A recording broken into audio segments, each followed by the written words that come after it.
ആകാശവാണി. നമസ്കാരം. പ്രാദേശിക വാർത്തകൾ വായിക്കുന്നത് കരോൾ ത്രേസ്യാമ്മ അബ്രഹാം.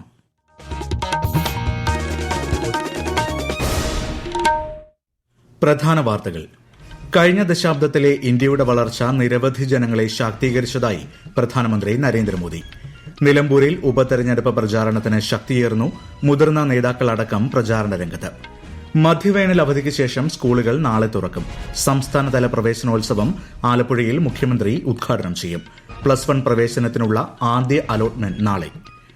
സംസ്ഥാനത്ത് പശുക്കൾക്കായി സമഗ്ര ഇൻഷുറൻസ് പദ്ധതി നടപ്പാക്കുമെന്ന് ലോക ക്ഷീരദിനത്തിൽ മന്ത്രി ജെ ചിഞ്ചുറാണി. IPL ക്രിക്കറ്റിൽ രണ്ടാം ക്വാളിഫയറിൽ ഇന്ന് മുംബൈ ഇന്ത്യൻസ് പഞ്ചാബ് കിങ്സ് പോരാട്ടം. ഫൈനൽ മറ്റന്നാൾ. വാർത്തകൾ വിശദമായി. പ്രധാനമന്ത്രി നരേന്ദ്രമോദി ഏഷ്യൻ വികസന ബാങ്ക് അധ്യക്ഷനുമായി ന്യൂഡൽഹിയിൽ കൂടിക്കാഴ്ച നടത്തി. പൊതു താൽപര്യമുള്ള നിരവധി വിഷയങ്ങൾ ഇരുവരും ചർച്ച ചെയ്തു.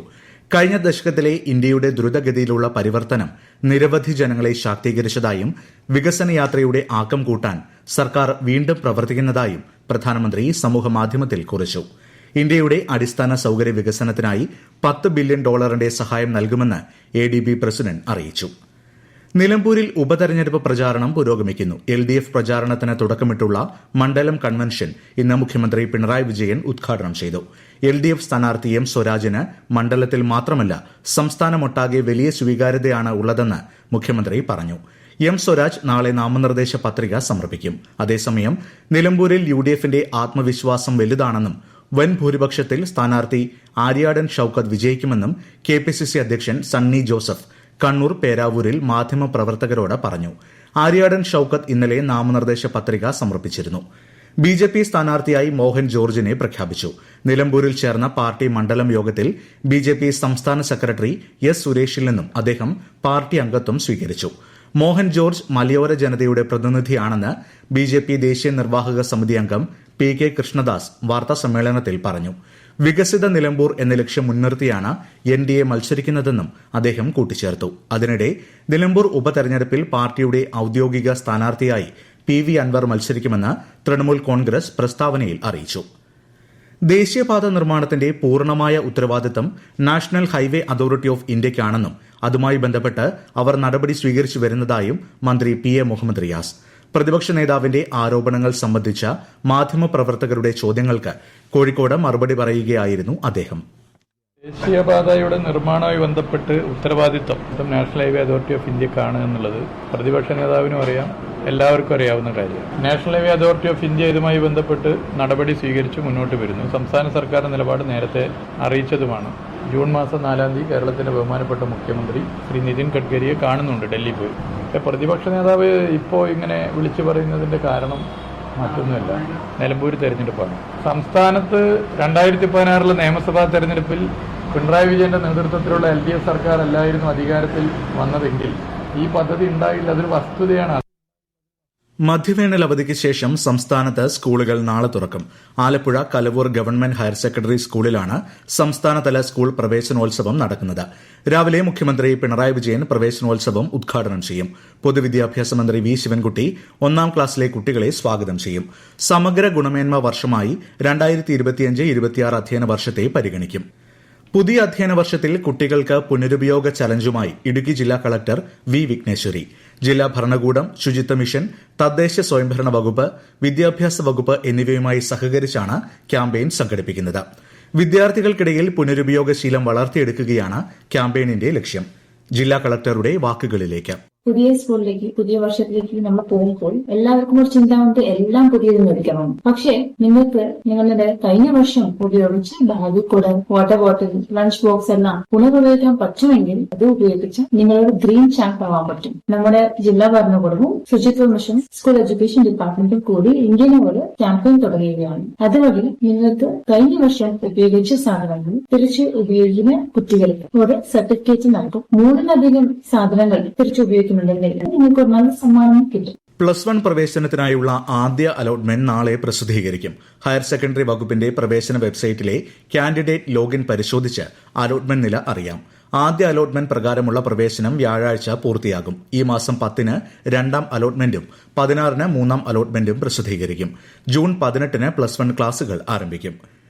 കുട്ടികളുടെ നൈപുണ്യശേഷികൾ കണ്ടെത്താനും ആരോഗ്യ വിദ്യാഭ്യാസ കാര്യങ്ങളിൽ അടിത്തറ പാകാനും അങ്കണവാടികൾക്ക് കഴിയണമെന്ന് മന്ത്രി കെ.എൻ. ബാലഗോപാൽ.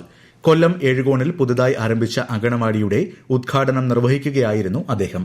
സംസ്ഥാനത്തെ അങ്കണവാടികൾക്ക് സ്മാർട്ട് ഫോണുകൾ വാങ്ങാൻ 30 കോടി രൂപ അനുവദിച്ചതായും മന്ത്രി അറിയിച്ചു. സംസ്ഥാനത്തെ എല്ലാ പശുക്കളെയും ഇൻഷുർ ചെയ്യുക എന്ന ലക്ഷ്യത്തോടെ സമഗ്ര ഇൻഷുറൻസ് പദ്ധതി നടപ്പാക്കുമെന്ന് ക്ഷീരവികസന മന്ത്രി ജെ. ചിഞ്ചുറാണി. ലോക ക്ഷീര ദിനാചരണത്തിന്റെയും അന്താരാഷ്ട്ര സഹകരണ വർഷാചരണത്തിന്റെയും സംസ്ഥാനതല ഉദ്ഘാടനം തിരുവനന്തപുരത്ത് നിർവഹിക്കുകയായിരുന്നു മന്ത്രി. പശുക്കളുടെ ചികിത്സയ്ക്കായി ഓൺലൈനായി OP ടിക്കറ്റ് എടുക്കുന്ന സംവിധാനം എല്ലാ ജില്ലകളിലും നടപ്പാക്കുമെന്നും മന്ത്രി അറിയിച്ചു. 1962 എന്ന നമ്പറിൽ വിളിച്ചാൽ വെറ്റിനറി ഡോക്ടറുടെ സേവനം ക്ഷീര കർഷകർക്ക് ലഭ്യമാകും. ഈ വാർത്തകൾ ആകാശവാണിയിൽ നിന്ന്. ആകാശവാണി വാർത്തകളും വാർത്താ അധിഷ്ഠിത പരിപാടികളും All India Radio news Thiruvananthapuram YouTube ചാനലിലും @All India Radio news Thiruvananthapuram Facebook പേജിലും AIR ന്യൂസ് _തിരുവനന്തപുരം ഇൻസ്റ്റഗ്രാം അക്കൌണ്ടിലും @AIR ന്യൂസ് _TVM X ഹാൻഡിലും ലഭ്യമാണ്. മെയ് മാസത്തെ റേഷൻ വിതരണം ബുധനാഴ്ച വരെ ലഭ്യമാകും. കാലവർഷ സാഹചര്യം കണക്കിലെടുത്താണ് നടപടി. മഴവെള്ളം കയറാനുള്ള സാധ്യത പരിഗണിച്ച് ഭക്ഷ്യധാന്യങ്ങൾ സുരക്ഷിതമായി സൂക്ഷിക്കുന്നതിന് ആവശ്യമായ സജ്ജീകരണങ്ങളും സംസ്ഥാനത്തുടനീളം ഏർപ്പെടുത്തി വരികയാണ്. ഒഴിവാക്കൽ മാനദണ്ഡങ്ങളിൽ ഉൾപ്പെട്ടുവരാത്ത കുടുംബങ്ങളുടെ വെള്ള, നീല പൊതുവിഭാഗം റേഷൻ കാർഡുകൾ പിങ്ക് കാർഡ് വിഭാഗത്തിലേക്ക് തരം മാറ്റുന്നതിന് നാളെ മുതൽ അവസരം. അർഹരായ കാർഡ് ഉടമകൾക്ക് ബന്ധപ്പെട്ട രേഖകൾ സഹിതം അംഗീകൃത അക്ഷയ കേന്ദ്രങ്ങൾ വഴിയോ സിറ്റിസൺ ലോഗിൻ പോർട്ടലിലൂടെയോ അപേക്ഷ സമർപ്പിക്കാം. ജൂൺ 15 വരെയാണ് സമയം അനുവദിച്ചിട്ടുള്ളത്. IPL ക്രിക്കറ്റിൽ രണ്ടാം ക്വാളിഫയറിൽ ഇന്ന് മുംബൈ ഇന്ത്യൻസ് പഞ്ചാബ് കിങ്സ് പോരാട്ടം. അഹമ്മദാബാദിലെ നരേന്ദ്രമോദി സ്റ്റേഡിയത്തിൽ രാത്രി 7:30 മത്സരം. ഈ മത്സരത്തിലെ വിജയികൾ ചൊവ്വാഴ്ച നടക്കുന്ന ഫൈനലിൽ റോയൽ ചലഞ്ചേഴ്സ് ബംഗളൂരുവിനെ നേരിടും. സംസ്ഥാനത്ത് അടുത്ത 4 ദിവസം വടക്കൻ ജില്ലകളിൽ ശക്തമായ മഴയ്ക്കും തെക്കൻ ജില്ലകളിൽ വ്യാപക മഴയ്ക്കും സാധ്യതയെന്ന് കേന്ദ്ര കാലാവസ്ഥാ വകുപ്പ്. ആലപ്പുഴ, എറണാകുളം, കണ്ണൂർ, കാസർഗോഡ് ജില്ലകളിൽ ഇന്നും നാളെയും മഞ്ഞ ജാഗ്രത പ്രഖ്യാപിച്ചിട്ടുണ്ട്. കേരള, കർണാടക, ലക്ഷദ്വീപ് തീരങ്ങളിൽ മത്സ്യബന്ധനത്തിന് വിലക്ക് ഏർപ്പെടുത്തിയിട്ടുണ്ട്. കഴിഞ്ഞ ദിവസങ്ങളിൽ പെയ്ത കനത്ത മഴയിലും ശക്തമായ കാറ്റിലും കണ്ണൂർ ജില്ലയിൽ 428 വീടുകളാണ് തകർന്നത്. ഒരു മരണവും ഉണ്ടായി. വിശദാംശങ്ങളുമായി ആകാശവാണി കണ്ണൂർ ജില്ലാ പ്രതിനിധി KO ശശിധരൻ. മെയ് 20 മുതൽ 31 വരെയുള്ള കാലയളവിൽ 8 വീടുകൾ പൂർണ്ണമായും 420 വീടുകൾ ഭാഗികമായും തകർന്നു. ആകെ 17 പേർക്കാണ് പരിക്കേറ്റത്. 37 വില്ലേജുകളെയാണ് കാലവർഷക്കെടുതി രൂക്ഷമായി ബാധിച്ചത്. തിരുവങ്ങാട്, ധർമ്മടം, ന്യൂമാഹി എന്നീ തീരപ്രദേശങ്ങളിൽ കടലേറ്റവും ശക്തമായിരുന്നു. ദേശീയപാത നിർമ്മാണം നടക്കുന്ന കോറോം, വെള്ളൂർ, കുപ്പം, പരിയാരം എന്നിവിടങ്ങളിൽ സർവീസ് റോഡിലും മറ്റും വലിയ അളവിൽ വെള്ളക്കെട്ടുമുണ്ടായി. ജില്ലയിൽ 2 ദിവസമായി മഴ കുറവാണ്. 2 ക്യാമ്പുകളിലായി കഴിഞ്ഞ 12 പേരും വീടുകളിലേക്ക് മടങ്ങി. കണ്ണൂർ പയ്യന്നൂരിനടുത്ത് കനത്ത മഴയിൽ പുഴയിലേക്ക് ഒഴുകിപ്പോയ കാർ കണ്ടെടുത്തു. കാനായി മുക്കൂട് പാലത്തിന് സമീപത്ത് വെച്ചാണ് കാർ ഒഴുകിപ്പോയത്. കാറിലുണ്ടായിരുന്ന 3 യാത്രക്കാർ രക്ഷപ്പെട്ടിരുന്നു. ശക്തമായ മഴയെ തുടർന്ന് വെള്ളക്കെട്ടുകൾ നിലനിൽക്കുന്നതിനാൽ കുട്ടനാട് താലൂക്കിലെ പ്രൊഫഷണൽ കോളേജുകൾ ഉൾപ്പെടെയുള്ള എല്ലാ വിദ്യാഭ്യാസ സ്ഥാപനങ്ങൾക്കും അമ്പലപ്പുഴ താലൂക്കിലെ പുറക്കാട് പഞ്ചായത്തിലെ എല്ലാ വിദ്യാഭ്യാസ സ്ഥാപനങ്ങൾക്കും നാളെ അവധിയായിരിക്കുമെന്ന് ജില്ലാ കളക്ടർ അറിയിച്ചു. ജില്ലയിൽ ക്യാമ്പുകൾ പ്രവർത്തിക്കുന്ന എല്ലാ സ്കൂളുകൾക്കും നാളെ അവധി പ്രഖ്യാപിച്ചു. പത്തനംതിട്ട ജില്ലയിൽ ദുരിതാശ്വാസ ക്യാമ്പുകളുടെ എണ്ണം 43 ജില്ലയിൽ ഇന്നലെ വരെ തുടർന്ന ശക്തമായ മഴയിൽ അപ്പർ കുട്ടനാടൻ പ്രദേശങ്ങൾ ഉൾപ്പെടെ വെള്ളം കയറി. പ്രധാന വാർത്തകൾ വീണ്ടും. കഴിഞ്ഞ ദശാബ്ദത്തിലെ ഇന്ത്യയുടെ വളർച്ച നിരവധി ജനങ്ങളെ ശാക്തീകരിച്ചതായി പ്രധാനമന്ത്രി നരേന്ദ്രമോദി. നിലമ്പൂരിൽ ഉപതെരഞ്ഞെടുപ്പ് പ്രചാരണത്തിന് ശക്തിയേറുന്നു. മുതിർന്ന നേതാക്കളടക്കം പ്രചാരണ രംഗത്ത്. മധ്യവേനൽ അവധിക്ക് ശേഷം സ്കൂളുകൾ നാളെ തുറക്കും. സംസ്ഥാനതല പ്രവേശനോത്സവം ആലപ്പുഴയിൽ മുഖ്യമന്ത്രി ഉദ്ഘാടനം ചെയ്യും. +1 പ്രവേശനത്തിനുള്ള ആദ്യ അലോട്ട്മെന്റ് നാളെ. സംസ്ഥാനത്ത് പശുക്കൾക്കായി സമഗ്ര ഇൻഷുറൻസ് പദ്ധതി നടപ്പാക്കുമെന്ന് ലോക ക്ഷീരദിനത്തിൽ മന്ത്രി ജെ. ചിഞ്ചുറാണി. IPL ക്രിക്കറ്റിൽ രണ്ടാം ക്വാളിഫയറിൽ ഇന്ന് മുംബൈ ഇന്ത്യൻസ് പഞ്ചാബ് കിങ്സ് പോരാട്ടം. ഫൈനൽ മറ്റന്നാൾ.